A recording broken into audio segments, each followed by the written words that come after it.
Supreme കോടതിയുടെ പുതിയ നിയമപ്രകാരം ഈ തടവുകാരുടെ തുകയുടെ 50% തടവുകാരുടെ കുടുംബക്കാർക്കും 30% വിക്ടിമിൻ്റെ കുടുംബക്കാർക്ക് 20%മാണ് ഈ തടവുകാരനെ കിട്ടുള്ളൂ. തടവുകാരൻ്റെ ആശ്രയത്തിലാണ് ആ കുടുംബം കഴിഞ്ഞിരുന്നതെങ്കിൽ തടവുകാരൻ്റെ അസാന്നിധ്യത്തിൽ അങ്ങനെ ഒരു തുക 50% കിട്ടുന്നത് ആ കുടുംബത്തിനൊരു സഹായമാണ്. ഇനി തടവുകാരൻ്റെ ഒരു ആശ്രയമില്ലാതെയാണ് കുടുംബം കഴിഞ്ഞിരുന്നതെങ്കിൽ തടവുകാരനെ കൊണ്ട് ബുദ്ധിമുട്ടുള്ള ഒരവസ്ഥയായിരുന്നു ഉണ്ടെങ്കിൽ ഈ സഹായം ഈ തടവുകാരനെ കൊണ്ട് ഇങ്ങനെയെങ്കിലും ഒരു ഉപകാരം ഉണ്ടായി എന്ന് കരുതാം.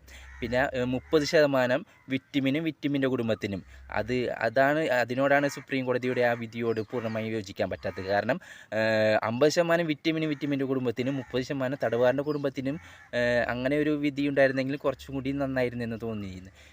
അത് സുപ്രീം കോടതി ഒന്നും കൂടി വിശകലനം ചെയ്ത് നല്ലൊരു തീരുമാനം എടുക്കണമായിരുന്നു എന്ന് തോന്നി. എന്നാലും കുഴപ്പമില്ല.